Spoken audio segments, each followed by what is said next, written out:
Dark pools, that phrase sounds so mysterious, but it's one of the hot topics of the year. Joining me now is Ed Tilley. He's Executive Vice Chairman of the Chicago Board Options Exchange, and from my understanding, dark pools exist because sometimes people out there don't want to see transactions that are going through. Is that correct? Well, there are pools of liquidity that are not displayed on exchanges, and buyers and sellers can meet in a dark pool.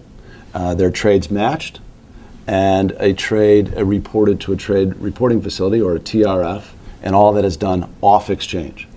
So do dark pools exist in the options space? They don't exist in the options space. The SEC requires that paired trades, or trades representing buyers and sellers, are sent to an exchange where those orders must be exposed before they're reported.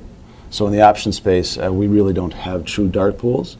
We have what's referred to as gray pools. So it sounds like there's more transparency on the options side then. The SEC has required that there is that transparency in the options space, yes.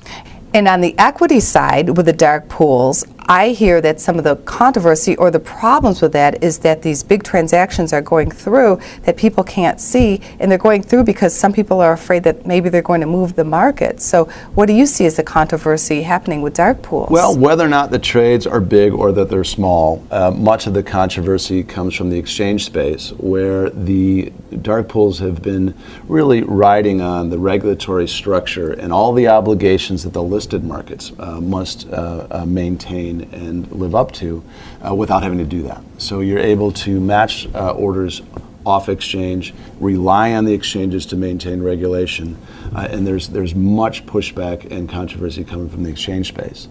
And then also I would say that there's some concern whether or not, or how these orders are treated in dark pools. Who's trading them? What are the economics in the dark pool? Whose dark pool is it? Is there preferential treatment for some customers over other? So those are some of the issues in the equity space.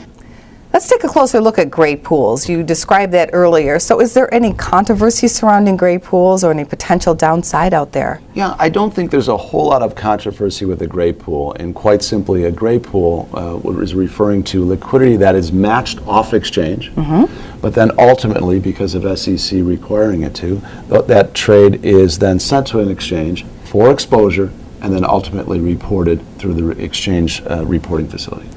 What's the CBOE's stance right now on gray pools? We are very comfortable with gray pools existing, but we are very much in support of the SEC maintaining the requirement that those matched trades, those trades that have been matched off exchange, ultimately must reach an exchange for exposure before they're reported. Thanks so much for your insights. I'm Angela Miles. Stay tuned to this website for more hot topics.